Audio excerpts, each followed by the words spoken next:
So today it might look like we're doing chapter 18 classical opera, but psych, we're just going to touch on it very lightly. We've already talked about opera and its origins and its pieces in terms of recitative, aria, and chorus and instrumental pieces inside there, and just lightly talk about what happened in the classical era. So the big thing that you want to understand about opera in the classical era, in addition to, of course, new instrumentation and things like that, is that two main styles sort of develop.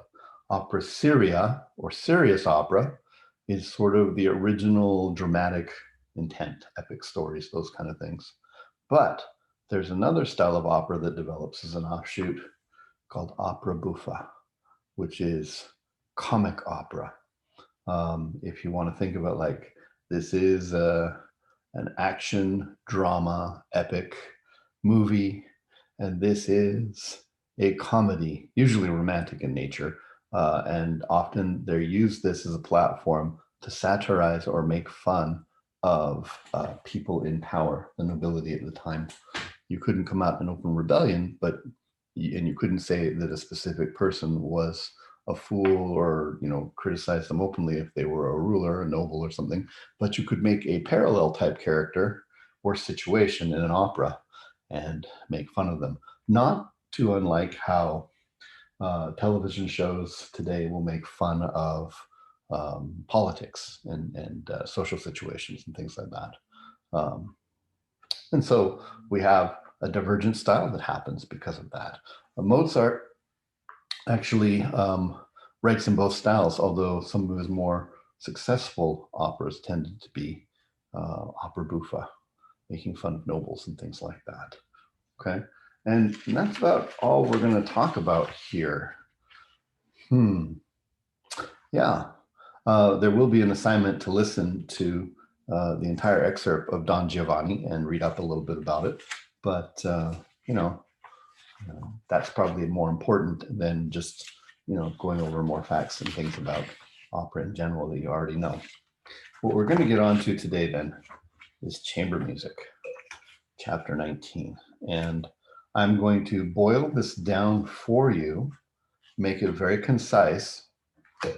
You'll still do the chapter self-study, which means you'll have to comb through the pages and get specific answers to the tests that are about chapter 19. But we want to focus this. Okay, so what is chamber music? Chamber music is music that primarily features, let's see if we can get this to focus. There we go. Features one player per part of music. Okay, one player per part of music. So that's different. In an orchestra piece, you'll have many strings playing the same part, or maybe two trumpets on the same line or something like that, doubling each other. But in chamber music, everybody has their own individual part, and they are the one responsible for that. If they don't play it well, or they're missing in some way, or they make a mistake, it damages the texture of the music and makes it less than it is. Conversely, if you're a good player, then when you play chamber music, it's all about your individuality of playing and your personal contribution. I find that, and this is just true of musicians in general, the better the musician and the longer they've played, the more that they love playing chamber music because they're not covered over by somebody else. Their individual choices, their individuality and personality comes out in the playing. And that's what that is. So the most important ensemble for chamber music is the string quartet. During the classical period, string quartets were not taken too seriously at the beginning. And then Joseph Haydn, decided he loved that group, which is two violins, a viola, and a cellist. And he wrote for them. Originally, string quartet music was called divertimentos or diversions, but he made them much longer, more, he added a movement to them and called them string quartets, and single-handedly made them sort of like the most important chamber ensemble, but there's woodwind quintets, brass quintets, trios, those kind of things. There's lots of different kinds of chamber music. Why was chamber music not a thing before classical period? Well, they didn't designate how many people played. Usually, it wasn't like specifically indicated. So, it could be played as chamber music previous to the, music previous to the classical period, but a lot of times it just, it's whoever played. Now, that being said, what do we want to know about string quartets and things? Well, this is all form driven. And if it talks about, how do you listen to chamber music? Well, you'll see that the group of people that are playing don't have a conductor, and they learn to play together. It's not just enough that everybody sits down and plays. Really good string quartets and other chamber groups have played together for years and years and years, and their ability to work together and read each other physically, it becomes incredibly nuanced when they can react to each other.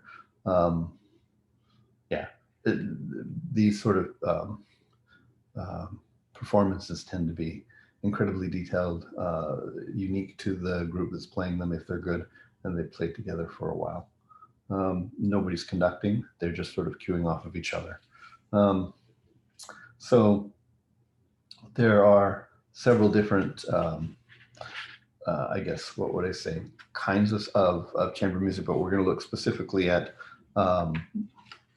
something called a string quartet, and then a clarinet quintet. And let me kind of explain maybe the options we have for the major players of chamber music. The first thing is we have something called a sonata, okay? And the sonata is defined as one instrument plus piano, okay? Or it could be a solo sonata, which meant that it was just piano. But when somebody says cello sonata, they mean cello plus piano. If somebody says piano sonata, it just means piano on its own. If somebody says clarinet sonata, it means clarinet and piano, okay? So the sonata is one of the major forms or groups for chamber music. The string quartet we've already talked about, which is 2 violins, 1 viola, and 1 cello. Okay, this is the string quartet. There's a joke amongst string players. I'll tell you a little bit about personalities. The definition of a string quartet is 1 incredibly good violinist, 1 not as good violinist, and 1 violinist that's so bad that they resorted to playing viola so they could be in the group, and a cellist who hates all violinists. So anyhow, okay, so there's that. And then the next thing is we have something called, we have quintets, okay? Something quintet. And similar to the solo sonata and the piano, the sonata in general, a quintet is an instrument plus a string quartet.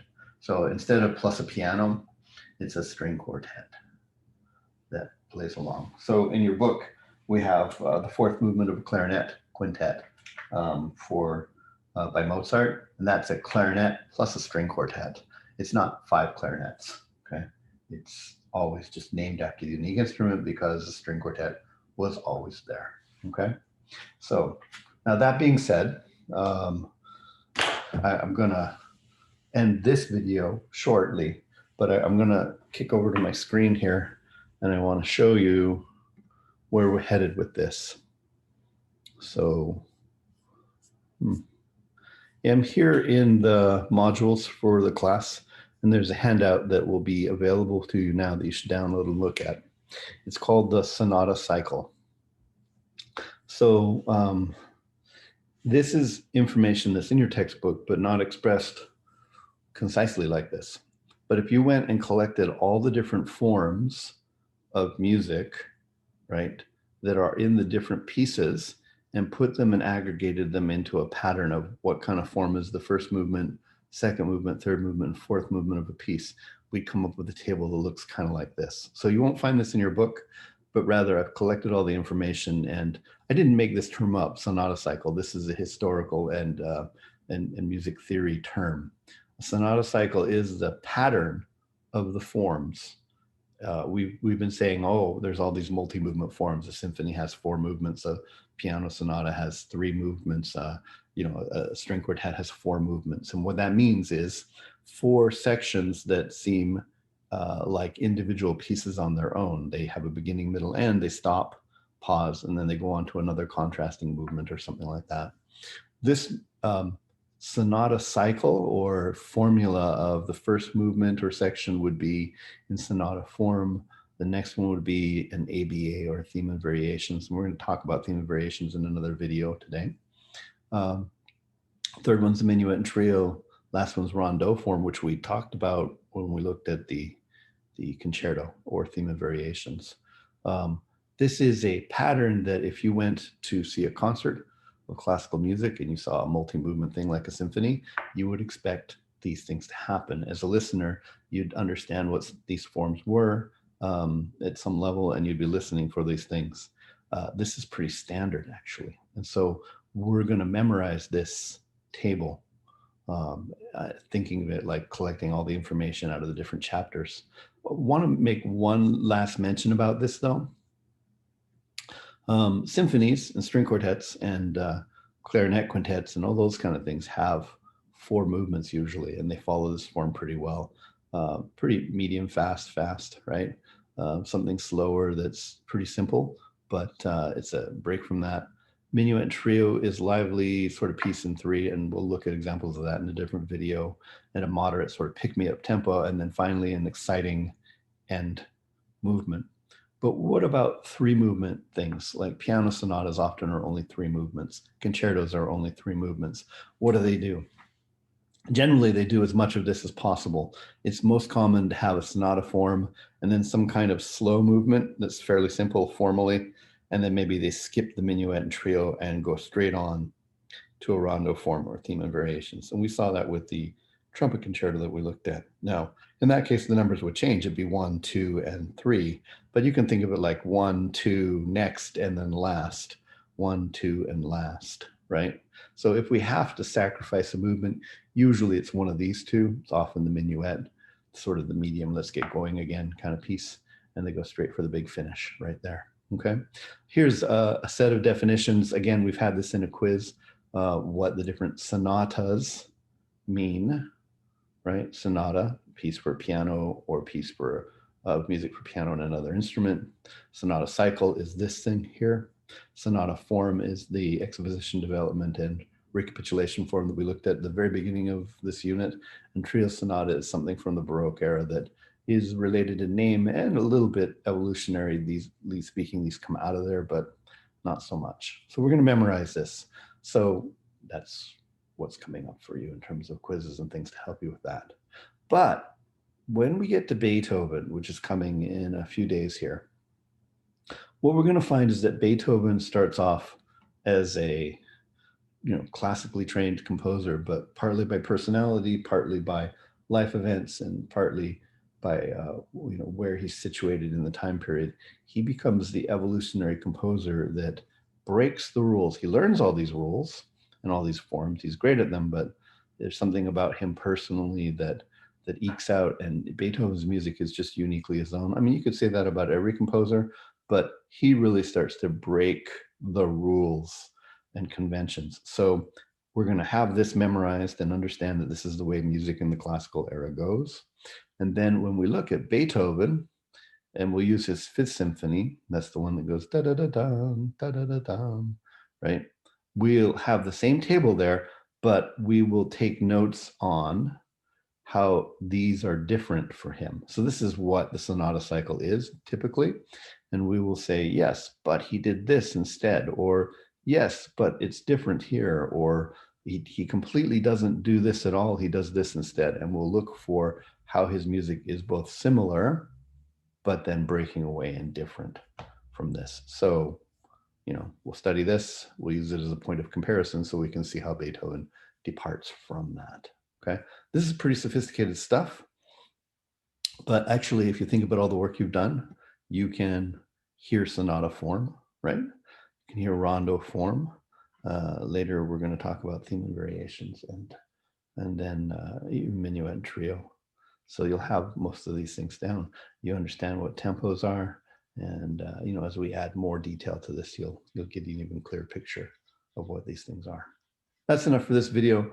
I will do a specific video on minuet and trio and theme and variations, but right now you want to print this out. You want to review the things we talked about and go take a quiz on this stuff right here.